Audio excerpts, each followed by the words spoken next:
এই ভিডিওর মধ্যে দিয়ে আপনাদের সামনে তুলে ধরতে চলেছি কিভাবে আমরা ট্রান্সফরমারের মধ্যে ব্যবহার করা যে অ্যাস্কার অয়েল বা ন্যাপথানিক অয়েল, সেই অয়েলের কিভাবে ব্রেকডাউন ভোল্টেজ টেস্ট আমরা করে থাকি। তাহলে প্রথমে আমরা এখানে যে অয়েল যে চেম্বার আছে, এই যে অয়েল চেম্বারটা আছে, এই চেম্বারটাকে প্রথমে আমরা এটাকে এই যে ট্রান্সফরমার অয়েল আছে এই অয়েল দিয়ে ফিল আপ করব।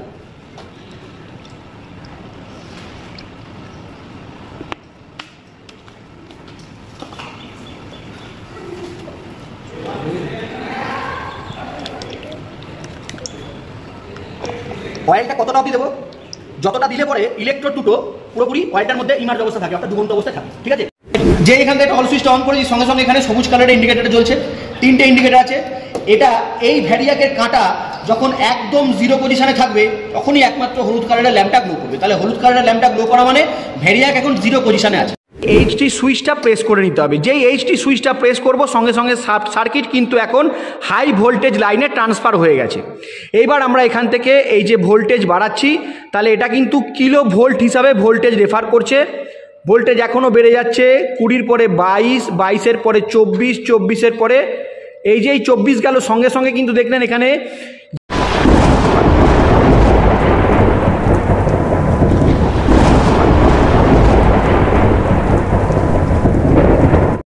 হ্যালো সুপ্রিয় দর্শক, আপনাদের সামনে আমি সুদীপ্ত বণিক, আর আপনারা পুনরায় দেখছেন আমার electrical study related YouTube channel Sudipto's electrical academy. আজ আমরা এই ভিডিওর মধ্যে দিয়ে আপনাদের সামনে তুলে ধরতে চলেছি কিভাবে আমরা ট্রান্সফরমারের মধ্যে ব্যবহার করা যে অ্যাস্কার অয়েল বা ন্যাপথানিক অয়েল, সেই অয়েলের কিভাবে ব্রেকডাউন ভোল্টেজ টেস্ট আমরা করে থাকি। তো এই ব্রেকডাউন ভোল্টেজ টেস্ট করার জন্য আমরা একটি পার্টিকুলার কিট ইউজ করি। এই যে বক্সের মতো অংশটি দেখা যাচ্ছে, এটি হলো একটি অটো ট্রান্সফরমার। এই অটো ট্রান্সফরমারের দুটো লিড পোর্শন বাইরে বের করা থাকে এবং সেই লিড দুটোর উপরে একটি অয়েল চেম্বার আমাদেরকে বসাতে হয়। এই যে আমরা ভিতর থেকে বার করছি, এটা হলো অয়েল চেম্বার। এই চেম্বারটার মধ্যে বেসিক্যালি আমাদের যে ট্রান্সফরমার অয়েল আছে, এই ট্রান্সফরমার অয়েল আমাদের এখানে ইমপ্ল্যান্ট করতে হয় এবং সেই অয়েলটা ইমপ্ল্যান্ট করার পর আমরা এই যে টেস্ট কিট, এই টেস্ট কিটের ভেতরে আমাদের ইলেকট্রোড রাখার দুটি জায়গা আছে, সেই জায়গাটির মধ্যে আমরা এই তেল ভর্তি এই বক্সটিকে এখানে ঢুকিয়ে দিই এবং তারপরে আমরা টেস্ট করি। তো আমরা কি কি টেস্ট করি এই টেস্ট কিটটি দিয়ে? সাধারণত ট্রান্সফরমার অয়েলের ক্ষেত্রে 3 ধরনের টেস্ট হয়। একটি হচ্ছে ক্র্যাকেল টেস্ট, একটি হচ্ছে অ্যাসিডিটি টেস্ট এবং আরেকটি হচ্ছে ব্রেকডাউন ভোল্টেজ টেস্ট বা ডাই ইলেকট্রিক স্ট্রেংথ টেস্ট। তাহলে একটা ট্রান্সফরমারের মধ্যে দুটো ওয়াইন্ডিং থাকে, একটা হচ্ছে প্রাইমারি ওয়াইন্ডিং, একটা হচ্ছে সেকেন্ডারি ওয়াইন্ডিং। আমরা সাপ্লাই কোথায় দিই? প্রাইমারি ওয়াইন্ডিংয়ে। সেটা থেকে মিউচুয়াল ইন্ডাকশনের মাধ্যমে সেকেন্ডারি ওয়াইন্ডিংয়ে ফ্লাক্স আসতে থাকে। সেকেন্ডারি ওয়াইন্ডিংয়ে একটা ইএমএফ প্রডিউস হয়, যার জন্য স্টেপ আপ বা স্টেপ ডাউন যাই হোক না কেন আমরা প্রাইমারিতে সাপ্লাই দিলে আমরা সেকেন্ডারি থেকে আউটপুটে সাপ্লাই ভোল্টেজ পাই। হলো, এখন প্রাইমারিতে সাপ্লাই দিলাম কিন্তু তার মিউচুয়াল ইন্ডাকশনের মাধ্যমে সেকেন্ডারিতে ফ্লাক্স তৈরি হলো এবং ইএমএফ জেনারেট হলো। তাহলে যখন সেখানে কোনো জায়গায় কোনো সার্কিটে ইএমএফ জেনারেট হবে মানে ভোল্টেজ ক্রিয়েট হবে, তার মানে কি সেখানে একটা প্রেশার তৈরি হবে এবং সেই প্রেশারটা কি করবে? আস্তে আস্তে ওয়াইন্ডিংটাকে হিট করার চেষ্টা করবে। এই যে ট্রান্সফরমারের ওয়াইন্ডিংটা হিট হয়ে গেল, এই ট্রান্সফরমারের ওয়াইন্ডিংটাকে ঠান্ডা করতে হবে, নাহলে যদি দীর্ঘদিন ধরে হিট হতে থাকে তাহলে পরে কি হবে? যেই ওয়াইন্ডিংটা, যে কপার ওয়্যারটা দিয়ে ওয়াইন্ডিংটাকে বেঁধেছি তার যে ভিতরে ইনসুলেশন আছে সেগুলো ব্রেকডাউন হবে। ফলে তাদের ওয়্যারগুলোর মধ্যে মানে ট্রান্সফরমারের যে ওয়াইন্ডিংটা বাঁধার জন্য যে কপার ওয়্যারটা ইউজ করছি তার ওয়াইন্ডিংয়ের মধ্যে টাচ হয়ে যাবে, যে শর্ট সার্কিট হবে, ফলে ট্রান্সফরমার বাস্ট হয়ে যাওয়ার সম্ভাবনা থাকে। এই অবস্থা থেকে বাঁচানোর জন্য ট্রান্সফরমারের যে ট্যাঙ্কটা আছে ওই ট্যাঙ্কের মধ্যে কয়েক লিটার ট্রান্সফরমার অয়েল ওর মধ্যে দেওয়া হয়। এই অয়েলটাকে বলা হয় ন্যাপথানিক অয়েল বলা হয়, বা যার শর্ট ফর্ম হচ্ছে অ্যাস্কার অয়েল। তাহলে এই অয়েলটা বেসিক্যালি কেন ব্যবহার করা হয়? অয়েলটা ব্যবহার করা হচ্ছে যে ট্রান্সফরমার দীর্ঘদিন ধরে লোডের সঙ্গে কানেক্টেড থাকলে আমরা ট্রান্সফরমারকে কখনো অফ করে রাখি? ট্রান্সফরমার যখন থেকে ইলেকট্রেট করা হলো মানে যখন থেকে স্থাপন করা হলো, তারপর থেকে ট্রান্সফরমারের সঙ্গে যে বাড়িতে বাড়িতে লোডগুলোতে কানেকশন করা আছে সেই বাড়িতে লোডগুলো সুইচ অফ হচ্ছে, কিন্তু একই সঙ্গে সব লোডগুলো অফ হয় না। তোর বাড়িতে কখনো লাইট জ্বলছে, আমার বাড়িতে কখনো লাইট জ্বলছে, ওর বাড়িতে কখনো লাইট জ্বলছে, কিন্তু আমরা তিনজনের বাড়িতে নিশ্চয়ই ফোন করে লাইট অফ করি না। তাহলে আমাদের তিনজনের বাড়ির লোডগুলো কখনোই একই টাইমে অফ হওয়া সম্ভব নয়। সেই কারণের জন্য ট্রান্সফরমার কিন্তু সবসময় অন লোডে থাকে।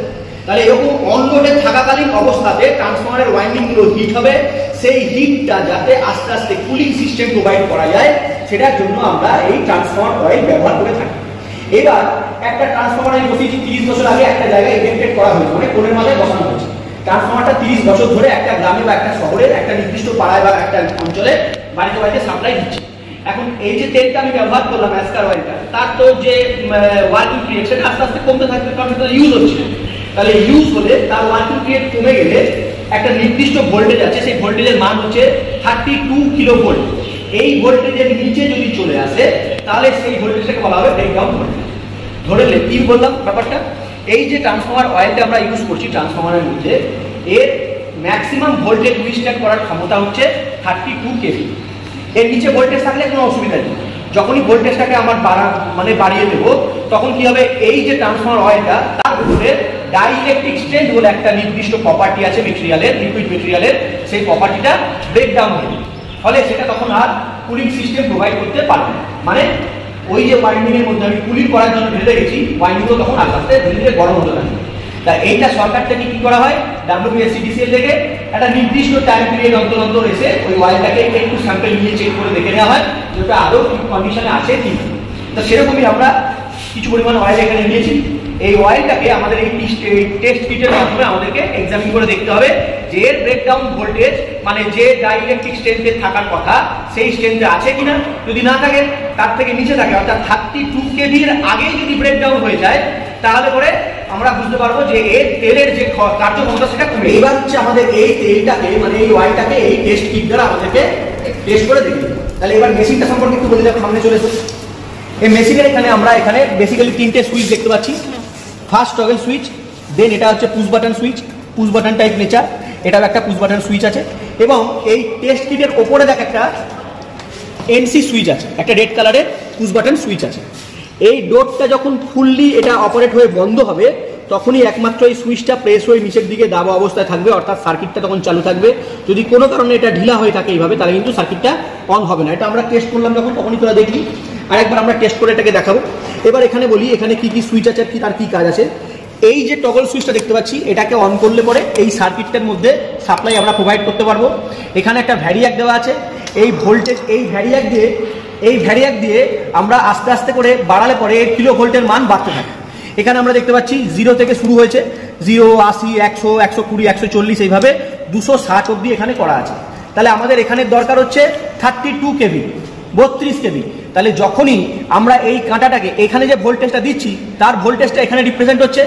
এই ভোল্টেজের মান যদি কোনো কারণে 32 কেভি এর বেশি চলে যায়, সঙ্গে সঙ্গে এখানে যে সার্কিটটা অন থাকবে সেই সার্কিটটা নিজে থেকে ট্রিপ হয়ে যাবে। তাহলে জিনিসটা কেমন হবে একবার আগে দেখাই। তাহলে প্রথমে আমরা এখানে যে অয়েল যে চেম্বার আছে, এই যে অয়েল চেম্বারটা আছে, এই চেম্বারটাকে প্রথমে আমরা এটাকে এই যে ট্রান্সফরমার অয়েল আছে এই অয়েল দিয়ে ফিল আপ করব।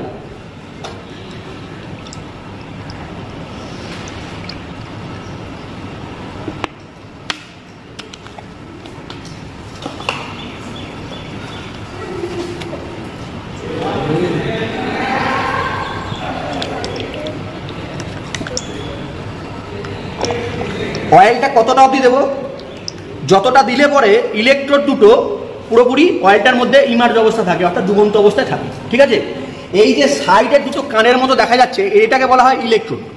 এবার এই ইলেকট্রোড দুটোকে আমরা এই আর্ক কুইঞ্চিং মিডিয়াম অর্থাৎ অয়েলের মধ্যে দিয়ে রেখেছি। এবার এই ইলেকট্রোড দুটোকে আমরা এখানে যে বেস প্লেটের মধ্যে বসাবো, সেই বেস প্লেটের একদিকে ফেজ একদিকে নিউট্রাল সাপ্লাই দেওয়া আছে। এবার যদি আমি এখানে ফেজ নিউট্রাল সাপ্লাই দিই, তাহলে এটা তো শর্ট সার্কিট হবে। এবার যদি অয়েলটা ঠিকঠাক কাজ করে, মানে অয়েলের যদি ডাইইলেকট্রিক স্ট্রেন্থ ঠিক থাকে, তাহলে এটা শর্ট হবে না, কিন্তু একটা নির্দিষ্ট ভোল্টেজ পর্যন্ত সেটা ঠিক থাকবে। এবার আমরা সেই ভোল্টেজের থেকে যদি অনেক বেশি পরিমাণ ভোল্টেজ দিয়ে দিই, তাহলে একটা নির্দিষ্ট সময় গিয়ে পরে দেখা যাবে যে দুটো ইলেকট্রোডের মধ্যেখানে একটা আর্কিং দেখা যাচ্ছে, একটা ইলেকট্রিক আর্কিং, একটা ডিসচার্জ হচ্ছে। ঠিক আছে, সেটাই আমরা এখান থেকে এখন দেখব। তাহলে এই চেম্বারটার মধ্যে অয়েল ফিল আপ করার পর এই যে ভেতরে দেখা যাচ্ছে আর্কের দুটো পজিশন, এই পজিশনের মধ্যে এটাকে আস্তে করে এখানে হোল্ড করে দিতে হবে। হোল্ড করে দেওয়ার পর ঢাকনাটাকে ওপর থেকে প্রেস করে দেবো এবং খেয়াল করব এই সুইচটা যেন পুরোপুরি ঠেকে অবস্থায় থাকে। NC সুইচ পুরোপুরি ঠেকে রয়েছে। এখানে আমাদের আর্থিংয়ের যে লিড আছে, সেই আর্থিংয়ের সঙ্গে আমরা এখানে সাপ্লাই আর্থিং প্রোভাইড, যে এখান থেকে অল সুইচটা অন করেছি, সঙ্গে সঙ্গে এখানে সবুজ কালারের ইন্ডিকেটার জ্বলছে, 3টে ইন্ডিকেটার আছে। এটা এই ভ্যারিয়াকের কাঁটা যখন একদম জিরো পজিশনে থাকবে তখনই একমাত্র হলুদ কালারের ল্যাম্পটা গ্লো করবে। তাহলে হলুদ কালারের ল্যাম্পটা গ্লো করা মানে ভ্যারিয়াক এখন জিরো পজিশনে আছে। একটুখানি উঠে থাকলেও কিন্তু ল্যাম্পটা গ্লো করবে। ল্যাম্পটার ইন্ডিকেটারটা ল্যাম্প কাজ হচ্ছে, সার্কিটটার মধ্যে আমি সাপ্লাই ছেড়েছি, সেটা ইন্ডিকেট করছে। হলুদ কালারের ল্যাম্পটা ইন্ডিকেট করছে ভ্যারিয়াকটা তার জিরো পজিশনে আছে। এইবার এই পজিশনে থাকাকালীন আমাদের এই যে রেড কালারের যে এনসি সুইচটা আছে এটাকে বলা হয় এইচটি সুইচ। এই এইচটি সুইচ দিয়ে আমরা এখানে রেড কালারের বাটনটার যে ইন্ডিকেটারটা সেটাকে অন করে নিলাম। হলো, এটা যদি একদম জিরো পজিশনে না থাকে তাহলে কিন্তু এই সুইচটা প্রেস করলেও এখানে রেড কালারের বাটনটার কোনো কাজ করবে না, অর্থাৎ এখানে ইন্ডিকেটারটা জ্বলবে না। এইবার আমরা কি করব, এখানের এই ভ্যারিয়াক যে ইয়ে রয়েছে তার মাধ্যমে আমরা এখান থেকে আস্তে আস্তে ভোল্টেজটাকে ভ্যারিয়েবল করে করে বাড়াতে যাব। তাহলে এখন এখানেও আমরা দেখতে হবে আমাদের আবার পিছনে এমন তো অবস্থায় কাঁটা ওপর দিকে তোলার আগে আমাদের এখান থেকে এই এইচটি সুইচটা প্রেস করে নিতে হবে। যেই এইচটি সুইচটা প্রেস করব সঙ্গে সঙ্গে সার্কিট কিন্তু এখন হাই ভোল্টেজ লাইনে ট্রান্সফার হয়ে গেছে। এইবার আমরা এখান থেকে এই যে ভোল্টেজ বাড়াচ্ছি তাহলে এটা কিন্তু কিলো ভোল্ট হিসাবে ভোল্টেজ রেফার করছে।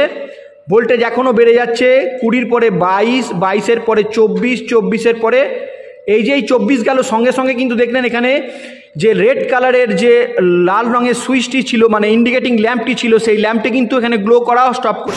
এখনো পর্যন্ত আমাদের এখানে জিরোতে আছে, 0 কিলো ভোল্ট। এখান থেকে আমরা আস্তে আস্তে ভোল্টেজটাকে বাড়াচ্ছি। এই ভোল্টেজটাকে একটুখানি বাড়ানোর সঙ্গে সঙ্গে এখান থেকে ইয়েলো কালারটা অমিট হয়ে গেল। এবার আমাদের রেড কালারটা ততক্ষণ পর্যন্তই জ্বলবে যতক্ষণ না পর্যন্ত দুটো ইলেকট্রোডের মধ্যে শর্ট সার্কিট হচ্ছে, অর্থাৎ অয়েলটা তার কার্যক্ষমতা নষ্ট হয়ে গিয়ে তার ডাইইলেকট্রিক স্ট্রেংথ ব্রেক করে দিয়ে তাদের মধ্যে শর্ট সার্কিট তৈরি করতে পারছি। ভোল্টেজ এখানে এখনো পর্যন্ত 20 কিলো ভোল্ট দেখতে পাচ্ছি। আরও একটু উপরে তুলছি, 20 পরে এখান থেকে 10টা ঘরে গিয়ে 40, তাহলে 10টা ঘরে গিয়ে 40 যদি হয় তাহলে প্রত্যেকটা ঘরের মান কত, 2 করে। তাহলে এখন অব্দি 20 করে 22 গেছি। দেখে এটা 22 ভোল্টেজ যে গেল সঙ্গে সঙ্গে কিন্তু এখানে আমাদের রেড কালারের যে ইন্ডিকেটারটা সেটা অফ হয়ে গেছে এবং ওখানে একটা সাউন্ড হয়েছে, একটা আর্কিংও হয়েছে। এটাকে আমরা আবার একবার জিরো করি, জিরো করে এটাকে একবার স্টার্ট করি।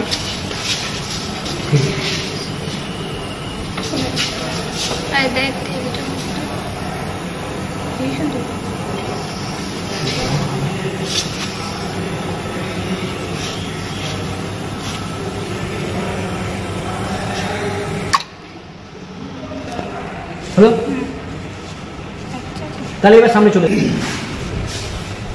তাহলে 20 এখানে কাঁটা পেয়েছি, 20 পরে গেছে 22, 22-এর পরে গেছে 24, তাহলে 24 কিলো ভোল্ট, 24,000 ভোল্টেজেই নিয়ে গেলাম। সঙ্গে সঙ্গে দেখলাম ওখানে শর্টটা হলো, অর্থাৎ ওখানে একটা আর্কিং ফ্ল্যাশ দেখা গেল। তাহলে ফ্ল্যাশ দেখা গেল মানে এই ভোল্টেজের পরে আর এই তেলটা কোনো ডাইইলেকট্রিক স্ট্রেংথ প্রোভাইড করছে না, অর্থাৎ ইনসুলেটিং মেটেরিয়াল হিসাবে এটাকে এই ভোল্টেজের পরে আর ইউজ করা যাবে না।